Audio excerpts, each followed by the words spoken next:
Today, we are meeting a very interesting professional, Mr. C.G.Weeramantry, former ambassador, who has taken the trouble to do a great job for the community.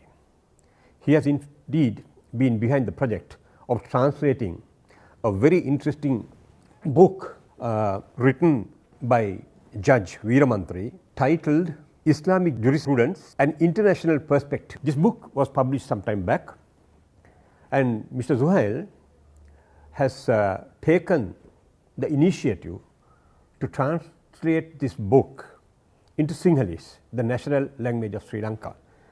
That's the language that the majority of Sri Lankans speak.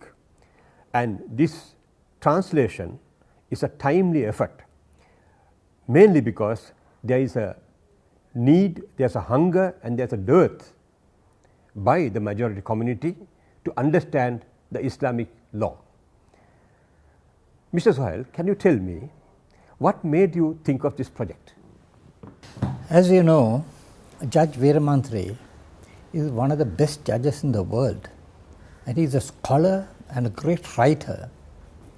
And he has written this book in 1988, and it was published in 1988 in the United States when he was professor of law at Monash. I read this book. He gave me a copy, and I read this book about a few years back. Then I found so much of details and thoroughly researched work on Islamic law, legal system, he has put into that in a very simple language, very nicely presented. So I thought this must be shared with other communities, other people who are less fortunate in speaking or writing English.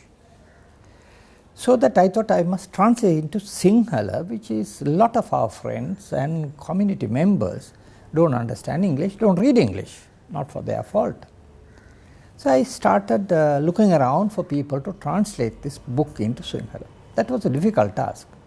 I consulted a number of scholars from the university system and outside the professional world. All of them came forward to translate. To mention some of the names, Professor Tissa Karyavasam of Jayawardhanpura University, Professor of Sinhala, Dr. Leel Gunasekara, the eminent public servant who is an authority on Sinhala language. But all of them were busy with so many other things. But after so many years, I got it translated by another Mr. Salim, got it translated. So the book itself clears so much of doubt and misunderstanding, misconceptions, particularly all over the world, particularly about Sharia. Sharia is the most, I suppose, misunderstood concept, wrongly interpreted, miscommunicated, and people don't want even to be associated with this. They think it's a very ancient system, very medieval, very Middle Eastern thing only.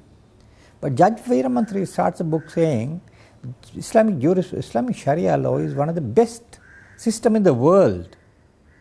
Unfortunately, the Western law students don't even read this. They have not been taught any of those. This book apparently has been written before 9/11.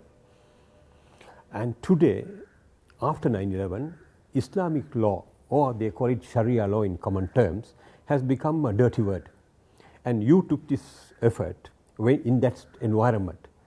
How do you share, or can you share your experience? You see, Judge Weeramantry himself, after 9/11, says this is very important for people to understand the world now, Sharia law and Islamic system, because there's so much of misunderstanding, misinterpretation has been abused and accused the community and the Sharia law itself. So he clears all that. The book covers practically every aspect of human life. Human rights, equality, freedom for women, and equality of law, separation of powers, independence of judiciary, and science and arts, how much of Muslim community Islam has contributed, Muslims have contributed to science, art, philosophy and international law, diplomacy and so many areas. It's all very well covered in the book. So this is a book which, if it is understood, there will be so much of appreciation by rest of the communities who doesn't understand this, and then there will be less problem in the world. World should understand. So in my opinion, I think I had to communicate to our people here. I mean, they unfortunately, they don't have access to this knowledge from any other books. We have not translated, we have not delivered, and this is the best book in the Islamic law, I should say. Mr. Zuhail, as we have known each other for quite a long time, but I have not seen you or known you as a student of law. You have been acquainted with professionals and diplomats. What made you delve into the law? Well, if you are a student of political science, we learn especially about the European political thoughts. We learn about Hobbes, Locke, Rousseau, St. Thomas Aquinas and so on, how much they contribute to the modern political thinking.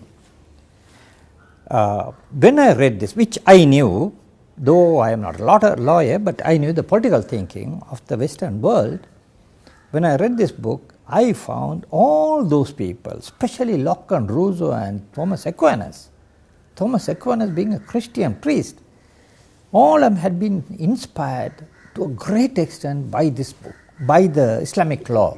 Islamic law had been written and communicated to Europe in Latin in those early ages. These people read them, these people studied and went into details and brought in those modern theories, which the Western world and we did not know. It's all originated from Islamic legal system, Islamic political thoughts.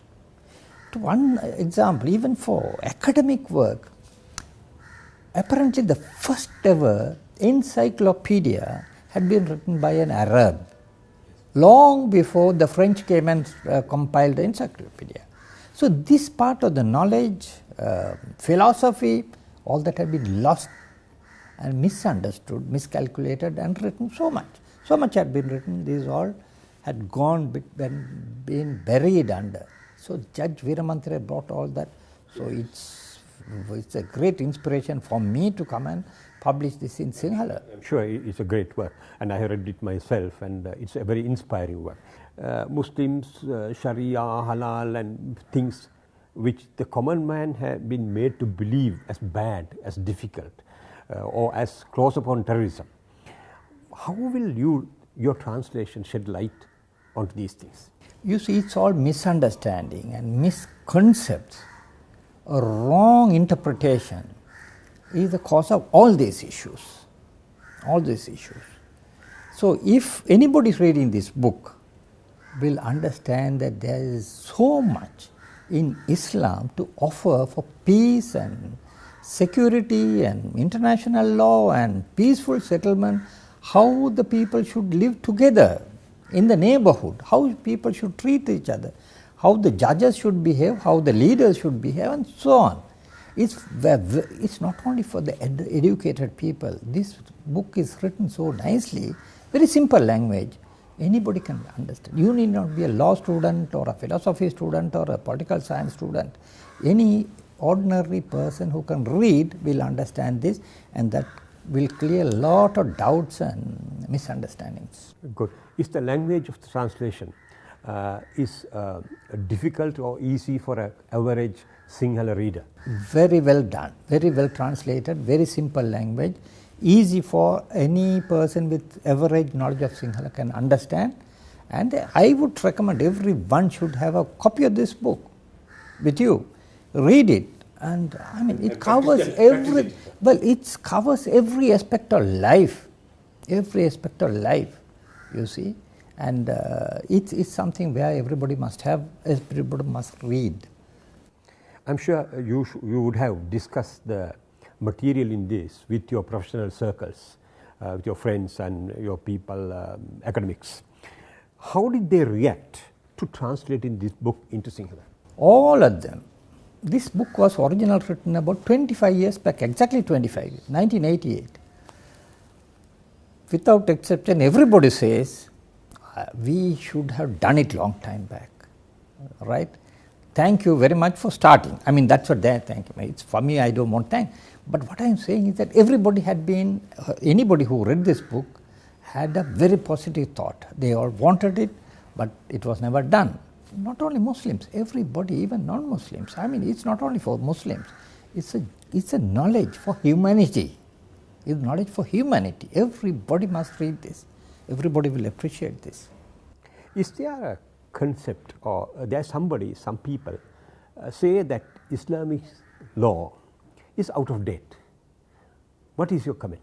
Well, practically everybody says that it is so.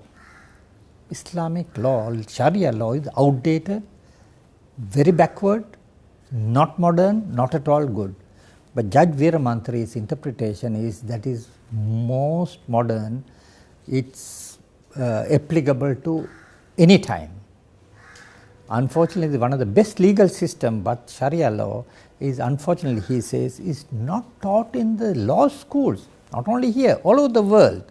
So it is not taught in best of law schools. Law students pass away and then without knowing any of this. So that's a major shortfall. So it is a system shortfall, not there is a shortfall in the Islamic law. No, it's the system shortfall. They don't understand because they have not read that.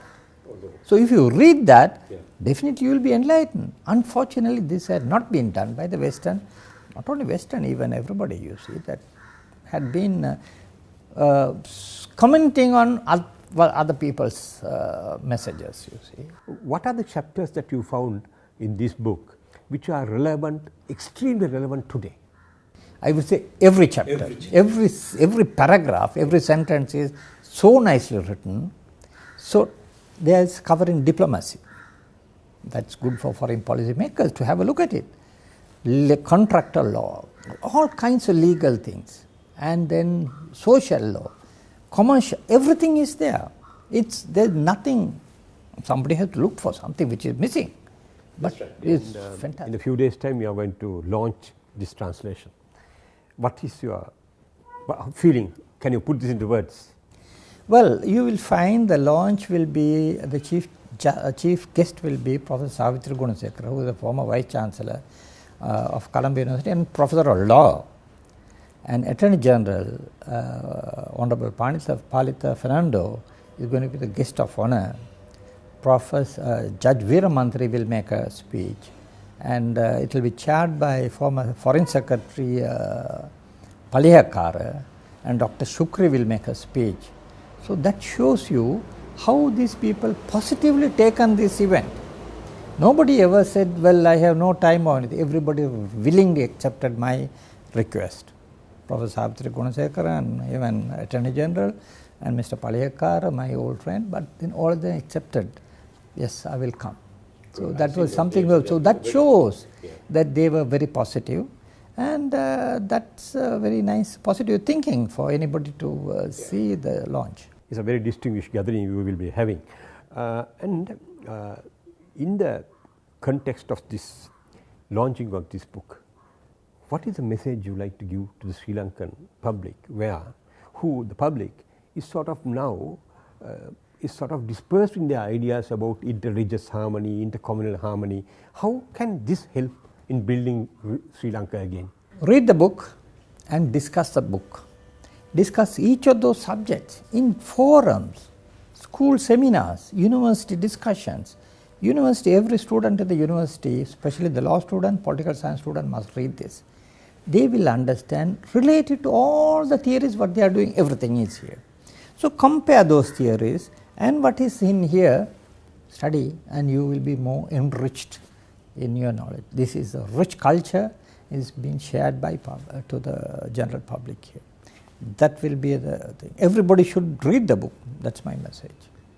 Mr. Zuhail, this work, I'm sure, will be a great contribution to intercommunal and interreligious harmony, which is very much needed in this country today. Your passion has been successful. Your effort has been successful. We are proud of that. Thank you, Mr. Zuhail, for being with us and explaining the purpose and the troubles and the travails behind this translation, which will go once again to rebuild this country from the position that we are in today. Thank you.